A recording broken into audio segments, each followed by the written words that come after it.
akses. Ya, Ibu Sela ya. Baik. Baik, Bismillahirrahmanirrahim. Assalamualaikum warahmatullahi wabarakatuh. Waalaikumsalam. Yang saya hormati Bapak Dr. Abdul Hakim, SPD MSI, yang telah hadir di ruang seminar ini.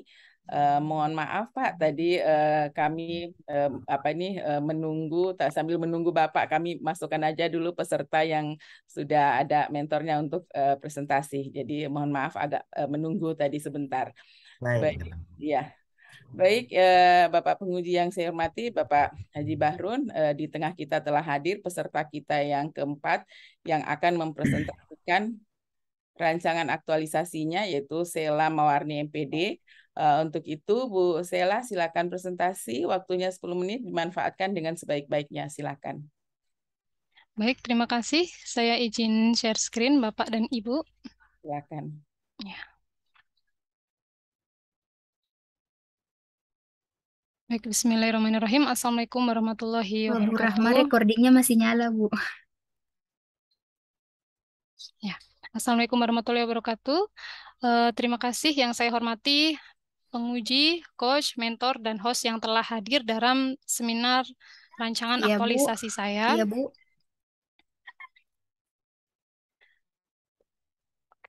Adapun rancangan aktualisasi yang akan saya bawakan berjudul Pengembangan Rumah Karya di Program Studi Teknologi Pendidikan UNM, yang telah dibersamai oleh coach saya yaitu Ibu Dr. Aspina dari BPS DMD Sulawesi Tengah dan mentor saya Bapak Abdul Hakim dari selaku Kaprodi di Prodi TP UNM.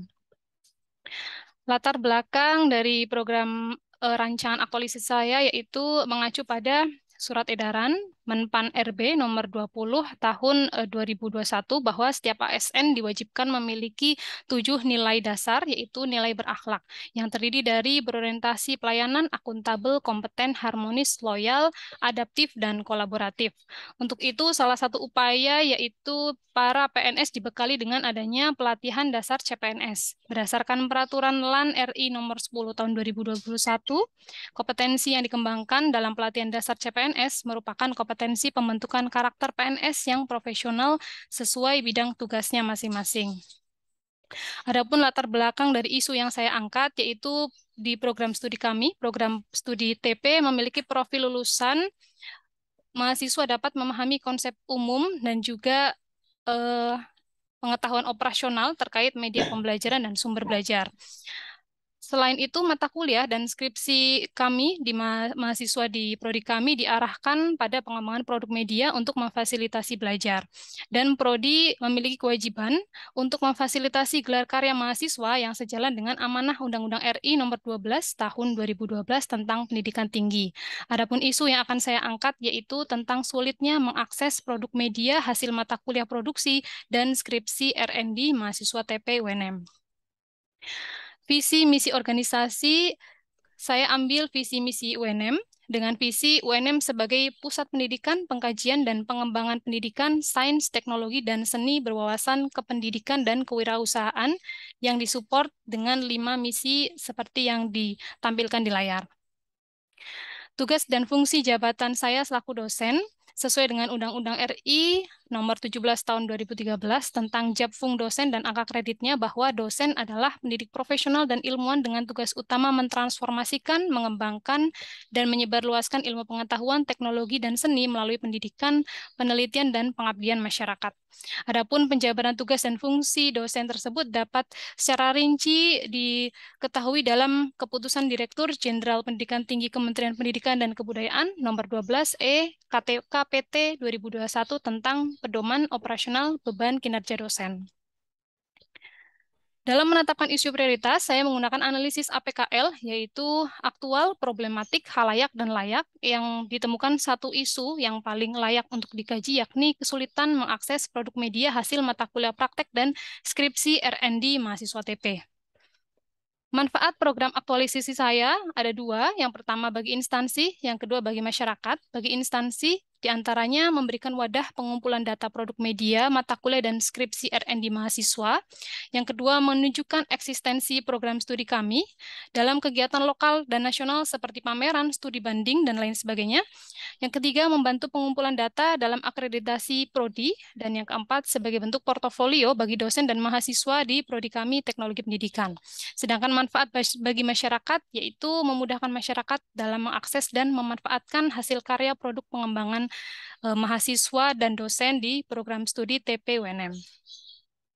Isu dan masalah yang saya angkat didukung dengan adanya kebutuhan serta potensi dari prodi kami. Yang pertama, adanya kebutuhan bahwa beberapa kegiatan di prodi TP seperti pameran, studi banding, dan akreditasi membutuhkan data media hasil pengembangan mahasiswa TP-UNM. Dan didukung dengan adanya potensi bahwa yang pertama, mata kuliah kami banyak diarahkan untuk menghasilkan produk akhir media, contohnya berupa video, audio, media sederhana, multimedia, bahan ajar digital, dan film pembelajaran. Dan data awal yang saya peroleh ada 78,5% mahasiswa mengambil skripsi R&D yang menghasilkan produk akhir media pembelajaran. Adapun identifikasi penyebab masalah menggunakan analisis Wishbone dari 4 aspek, yakni skill, supplier, surrounding, dan sistem. Pada aspek skill terkait dengan tidak adanya admin khusus, kurangnya pemahaman dosen tentang aplikasi, kurangnya keterampilan dosen dalam memanfaatkan fitur database online, dan kurangnya waktu dosen untuk mengelola produk media. Dari aspek supplier, dapat dilihat ada 2 faktor. Yang pertama, tidak ada tempat khusus atau lokasi untuk menyimpan hasil karya mahasiswa, dan yang kedua, belum ada portal pengumpulan data-data produk mahasiswa yang disediakan oleh prodi. Yang ketiga, aspek surrounding. Ada 2 faktor. Yang pertama, mahasiswa tidak terbiasa mengumpulkan media hasil skripsinya. Dan yang kedua, kurangnya perhatian terhadap hasil media skripsi, karena dosen pembimbing biasanya hanya berfokus pada skripsinya saja. Dan yang keempat, aspek sistem. Ada 2 faktor. Yang pertama, belum adanya aturan tentang bagaimana mengelola data produk mahasiswa. Dan yang kedua, belum ada aturan pengumpulan media hasil skripsi R&D mahasiswa. Berdasarkan pada permasalahan tersebut, saya mengemukakan beberapa alternatif pemecahan masalah. Yang pertama terkait dengan skill, yaitu mengenalkan aplikasi Google Data Studio. Yang kedua, membuat buku panduan dan video tutorial tentang penggunaan Google Data Studio. Yang ketiga, mengusulkan admin prodi untuk ikut membantu mengelola data. Dan yang keempat, mensosialisasikan form pengisian data produk kepada mahasiswa yang telah melakukan seminar akhir, sehingga tidak membebankan kepada dosen untuk menginput data. Yang kedua, alternatif pemecahan masalah dari aspek supplier ada 2, yaitu mengumpulkan data produk media mahasiswa dalam bentuk soft file, sehingga tidak memerlukan lokasi secara fisik. Yang kedua, memanfaatkan portal gratis, yakni yang akan saya angkat dalam program saya, yaitu menggunakan Google Data Studio sebagai tempat menyimpan, sekaligus dapat memvisualisasikan data secara real-time tanpa perlu sinkron secara manual. Yang ketiga, alternatif untuk sistem dan surrounding. Ada 3 komponen. Yang pertama, membuat aturan di level prodi tentang pengumpulan hasil produk media skripsi R&D sebagai syarat yudisium. Yang kedua, membuat SOP serta alur pengumpulan produknya. Dan yang ketiga, mensosialisasikan SOP dan alur tersebut kepada seluruh dosen. Nantinya alternatif pemecahan masalah ini akan dituangkan ke dalam rancangan tahapan aktualisasi saya. Untuk rancangan kegiatan aktualisasi yang akan saya lakukan, isunya yaitu terkait kesulitan mengakses produk media hasil mata kuliah praktek dan skripsi R&D mahasiswa TP. Dan gagasan pemecahan isunya yaitu mengembangkan rumah karya di program studi TP Universitas Negeri Makassar. Adapun tahap pertama, yaitu tahap persiapan pengembangan rumah karya, saya menyusun untuk kegiatan persiapan, saya menyusun 3 tahapan. Yang pertama, konsultasi dengan Ketua Prodi yang mengaplikasikan 6 nilai. Yang kedua, mencari contoh pengembangan menggunakan Google Data Studio yang mengaplikasikan 2 nilai berakhlak. Dan yang ketiga, melakukan FGD dengan pengelola lab TP dan admin Prodi yang mengaplikasikan 6 nilai berakhlak. Kegiatan ini termasuk ke dalam manajemen ASN, di mana setiap informan merupakan orang yang berkompeten sesuai bidangnya masing-masing, dan pencarian contoh-contoh dalam pengembangan Google Studio dapat meningkatkan skill pengembang. Yang kedua, tahap kegiatan pengembangan aplikasi. Pada kegiatan ini, saya menyusul 5 tahapan. Yang pertama, membuat flowchart yang mengaplikasikan 4 nilai, membuat desain aplikasi, mengaplikasikan 3 nilai berakhlak, membuat tampilan rumah karya, 3 nilai berakhlak, menginput data produk media yang sudah tersedia, mengaplikasikan 5 nilai berakhlak, dan yang terakhir tahap pembuatan panduan yang mengaplikasikan 4 nilai berakhlak. Kegiatan ini masuk ke dalam Smart ASN, di mana ketika saya mengembangkan aplikasi, nantinya akan mengintegrasikan berbagai sistem, contohnya sistem akademik dan Google Account, serta harus menerapkan digital literasi dalam setiap prosesnya. Kegiatan yang ketiga adalah uji coba aplikasi rumah karya. Di sini saya menyusun 3 tahapan. Yang pertama ada uji coba dan validasi oleh ahli IT yang mengaplikasikan 4 nilai berakhlak. Yang kedua tahap uji coba validasi aplikasi oleh ketua prodi yang juga mengaplikasikan 4 nilai berakhlak. Dan yang terakhir tahap memperbaiki aplikasi sesuai hasil validasi, mengaplikasikan 6 nilai berakhlak. Kegiatan ini masuk ke dalam manajemen ASN karena memberikan kesempatan bagi dosen-dosen untuk memvalidasi aplikasi berdasarkan kepakarannya masing-masing. Dan dalam memberikan koreksi, berdiskusi tentunya dapat menambah kompetensi dosen. Langkah atau kegiatan sosialisasi aplikasi rumah karya terdiri dari 5 tahapan. Yang pertama tahapan koordinasi dengan ketua prodi mengenai sosialisasi rumah karya yang terdiri dari 3 nilai berakhlak, membuat bahan sosialisasi yang mengaplikasikan 2 nilai berakhlak, menyebarkan form ke grup mahasiswa dan web prodi TP VIP UNM, mengaplikasikan 3 nilai berakhlak, menyiapkan bahan tayang materi sosialisasi yang mengaplikasikan 3 nilai berakhlak, serta memaparkan materi sosialisasi tentang aplikasi rumah karya di prodi TP VIP UNM yang mengaplikasikan 5 nilai berakhlak. Kegiatan ini termasuk ke dalam manajemen dan Smart ASN, yakni dengan penjelasan pemberian kesempatan dosen untuk tampil di depan publik merupakan bagian dari upaya peningkatan kompetensi dosen. Pemanfaatan teknologi dalam membuat serta memaparkan materi dapat masuk ke dalam kegiatan perwujudan Smart ASN. Tahap yang selanjutnya, tahap kegiatan kelima, terdiri dari 3 tahapan. Yang pertama, melakukan pengecekan rumah karya yang mengaplikasikan 2 nilai berakhlak. Tahapan kedua, menyebarkan Google Form untuk diisi dengan data produk kepada mahasiswa dan dosen yang mengaplikasikan 5 nilai berakhlak. Dan tahap ketiga yaitu memvisualisasikan data yang mengaplikasikan 5 nilai berakhlak. Kegiatan implementasi ini masuk ke dalam Smart ASN, di mana dalam mengimplementasikan aplikasi perlu mengintegrasikan berbagai sistem, serta perlu menerapkan digital literasi dalam setiap prosesnya. Kegiatan yang terakhir, kegiatan evaluasi aplikasi rumah karya, terdiri dari 4 tahapan. Yang pertama, membuat form evaluasi online yang terdiri dari 3 nilai berakhlak, meminta mahasiswa dosen mengisi form evaluasi, mengaplikasikan 3 nilai berakhlak.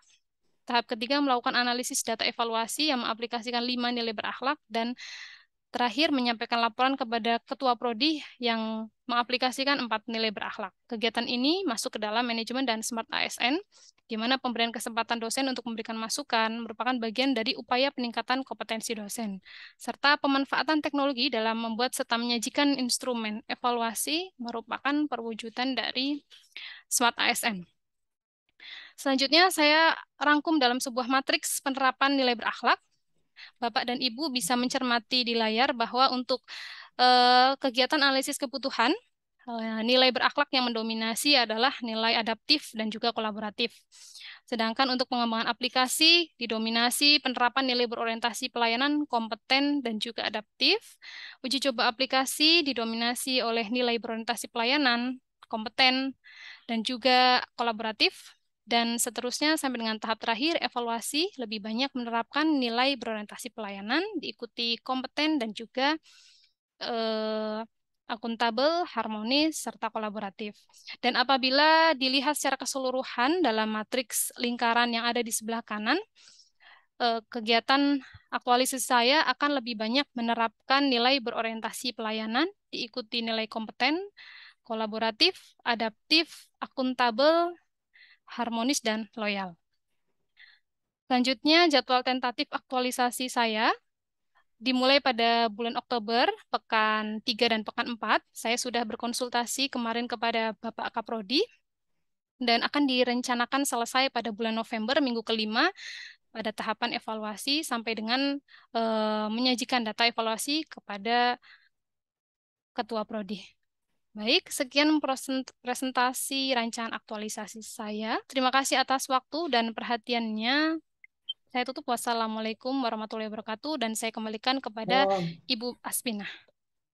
Baik, terima kasih banyak Sela Mawarni MPD yang telah mempresentasikan rancangan aktualisasinya.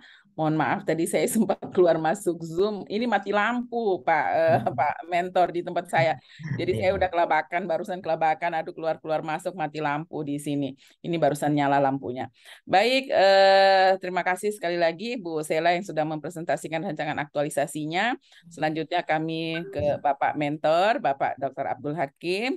Silakan memberikan beberapa penguatan ataupun dukungan berkenaan dengan tugas atau rencana yang sudah disusun oleh Bu Sela. Silakan Bapak.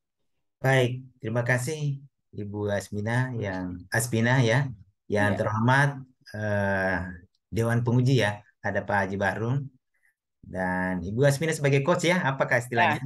Coach, pembimbing Pembimbing Pak. ya, Iya, baik. pembimbing. Salam kenal ini ya, Iya. dan terima kasih sudah diberikan peluang untuk ikut bergabung.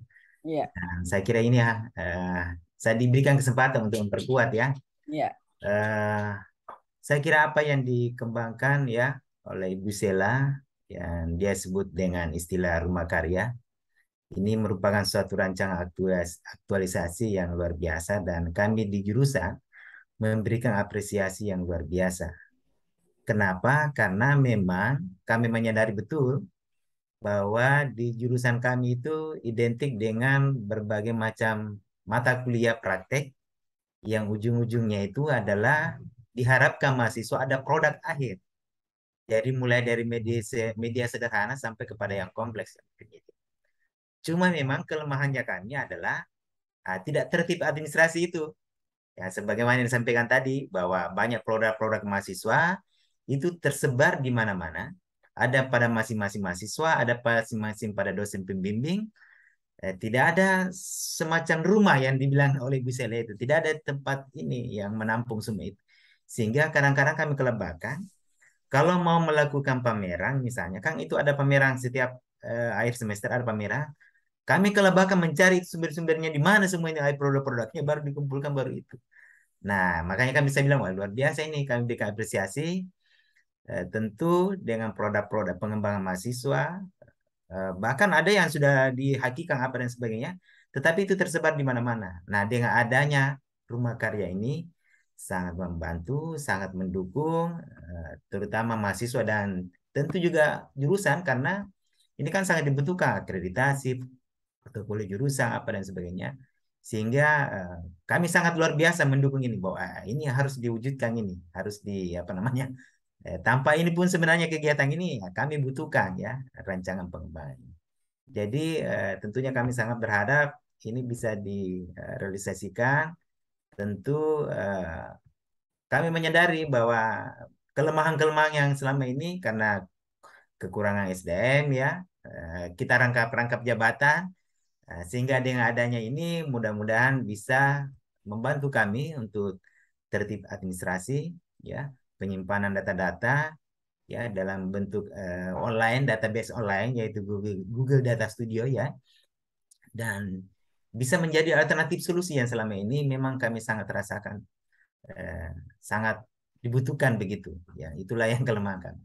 Dan saya kira itu mudah-mudahan rumah karya ini bisa terrealisasi sesuai dengan apa yang disampaikan Ibu Sela itu, dan kami sangat memberikan apresiasi yang luar biasa.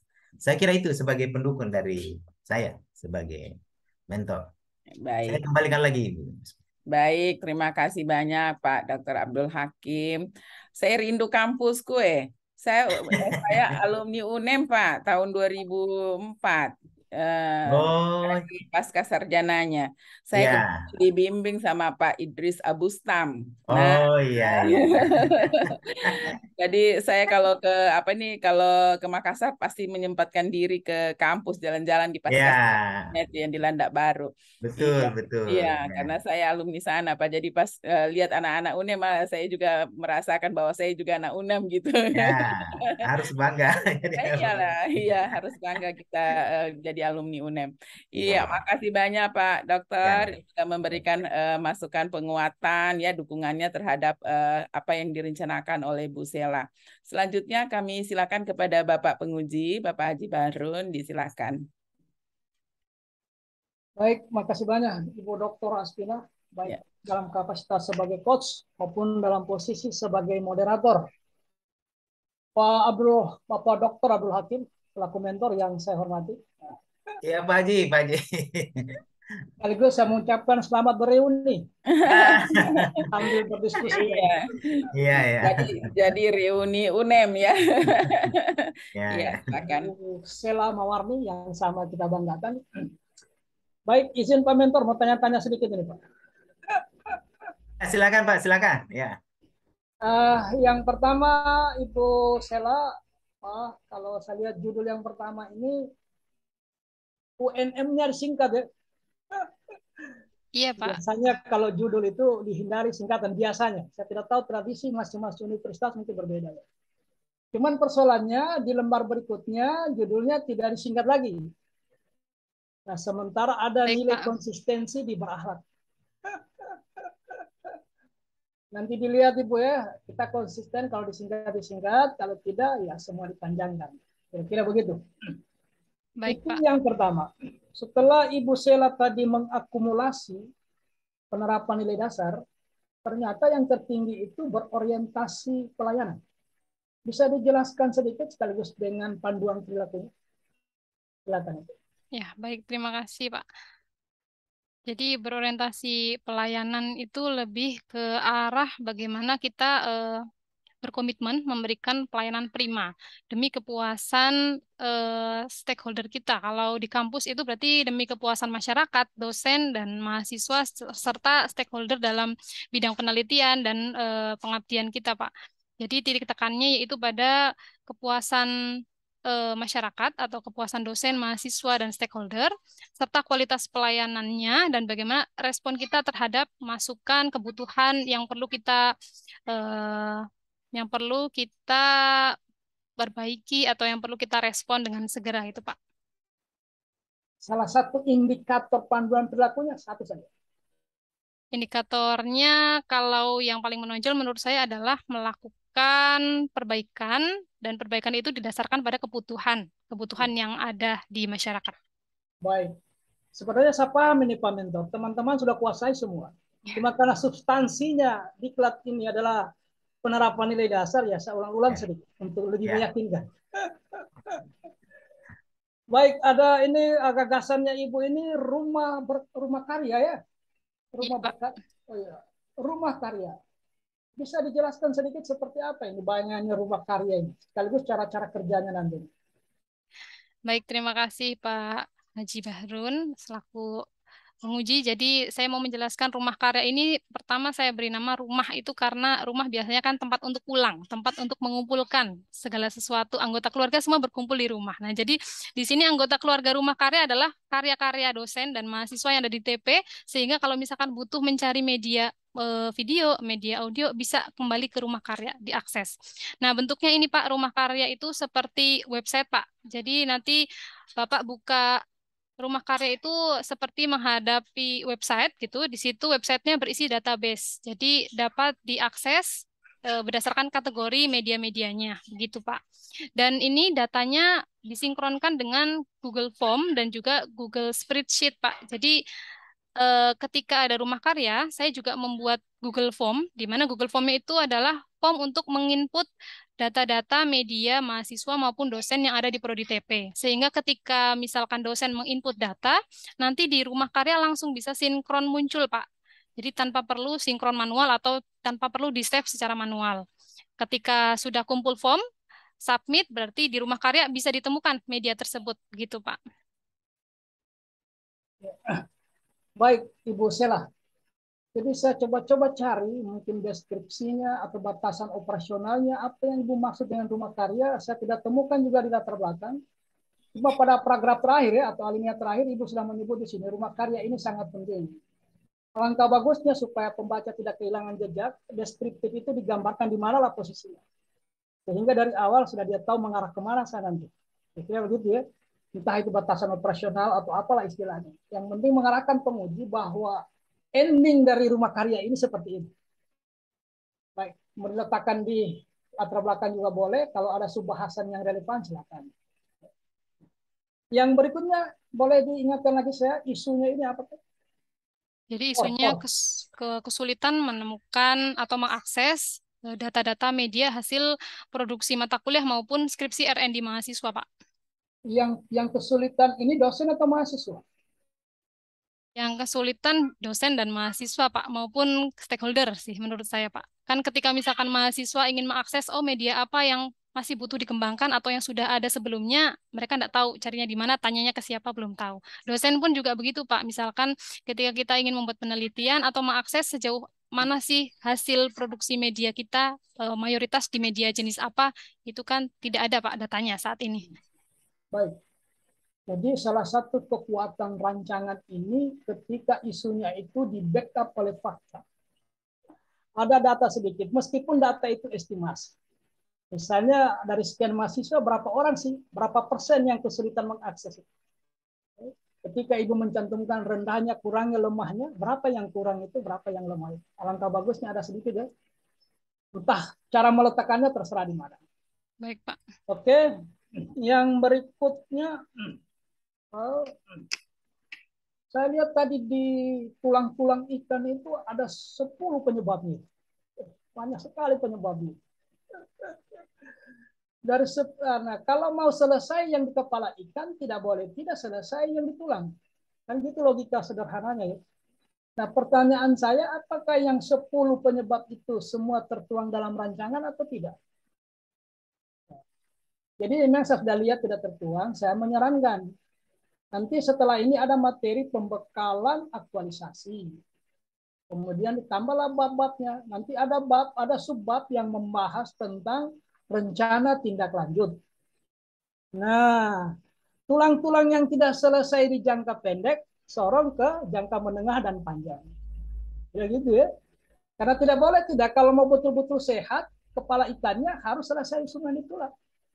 Intervensi semua yang di tulang itu. Sementara saya lihat di tabel rancangan tidak semua terintervensi. Atau ada respon balik dari Ibu, silakan. Baik, terima kasih Pak Bahrun. Jadi memang betul Pak, tidak semua tertuang dalam rancangan aktualisasi saya, dan saya sudah ada gambaran sebenarnya Pak, untuk rancangan jangka panjangnya itu yang tidak bisa saya selesaikan di aktualisasi adalah di poin yang membuat SOP itu Pak, membuat Ya, SOP dan betul. membuat aturan. Nah, itu mungkin bukan level saya untuk menyelesaikan di bagian aktualisasi saya nanti. Nanti masukannya akan saya tangkap Pak, sehingga nanti saya pada rancangan tindak lanjut saya bisa masukkan beberapa langkah yang tidak terselesaikan tadi Pak. Meskipun Ibu masukkan sekarang, saya minta itu dihilangkan. Karena memang Ibu tidak mampu menyelesaikan dalam waktu 30 hari. Ya, betul Pak. Baik Ibu ya. Pak, untuk jadi yang terakhir barangkali ini ada berulang-ulang kata RD tadi. Sebenarnya apa kepanjangannya RD itu? R&D itu Research and Development Pak. Ya, kalau model bisa, penelitian. kalau hanya sekali di awal menyebutkan dia dipanjangkan, selebihnya tidak usah. Karena Baik, saya Pak. cari kepanjangan tidak ketemu saya, Pak. Ya, Mohon maaf, baik, Pak. nanti saya agak trauma juga. Dulu masih di struktural, ada surat masuk rapat SPN. Saya membayangkan SPN itu standar pelayanan minimum.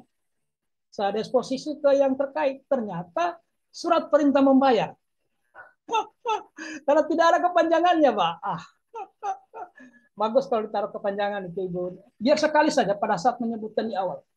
Baik, Saya Pak. kira itu catatan-catatan ringan dari saya untuk menambah. Karena ini pada akhirnya Pak Mentor itu bertanda tangan. Baru kami pajang di perpustakaan BPSDM Provinsi, Pak. Dibaca oleh generasi-generasi selanjutnya, angkatan-angkatan selanjutnya dari Ibu saya. Yeah. Saya akhiri, billahi taufiq wal hidayah. Assalamualaikum warahmatullahi wabarakatuh. Saya kembali ke Ibu Dr. Asfi. Waalaikumsalam. Baik, terima kasih banyak Bapak penguji yang sudah memberikan saran masukan kepada Bu Sela. Silakan nanti setelah selesai seminar ini Bu Sela Mawarni segera merapikan kembali rancangannya ya, untuk lebih sempurna untuk segera diaktualisasikan 1 bulan ke depan. Dan Bapak Dr. Abdul Hakim, terima kasih banyak sudah memberikan pendampingan. Kami juga sangat mengharapkan pendampingan, mentoring dari Bapak sehingga apa yang direncanakan ini bisa berjalan dengan baik, bisa juga nanti insya Allah meningkatkan kualitas dari UNEM ya, tempat saya sekolah gitu ya. Ya. Dan juga kita semua di sini mengucapkan selamat kepada Bu Sela telah menyelesaikan 1 tahapan di dalam menyelesaikan pelatihan dasar CPNS ini. Semoga apa yang direncanakan bisa berjalan baik dan lancar semuanya ya. Dan kita akan bertemu kembali insya Allah 1 bulan ke depan untuk melihat hasil karya dari rumah karya yang telah dirancang ini. Baik, terima kasih semuanya. Sesi seminar atas nama Sela Mawarni kita tutup dengan ucapan alhamdulillahirabbil alamin. Billahi taufiq wal hidayah. Assalamualaikum warahmatullahi wabarakatuh. Waalaikumsalam Waalaikumsalam warahmatullahi warahmatullahi wabarakatuh. wabarakatuh. Terima kasih Terima Bapak kasih. Badrun, Ibu Oh, Asmina, Pak Pak Hakim mungkin yang sudah Pak Akbar, hadir. makasih Pak. Ya, baik. Baik, Terima baik. kasih. Terima kasih Pak Haji Barung, Ibu Asmina. Makasih. Ya, Luar makasih. biasa. Saya juga dapat pencerahan.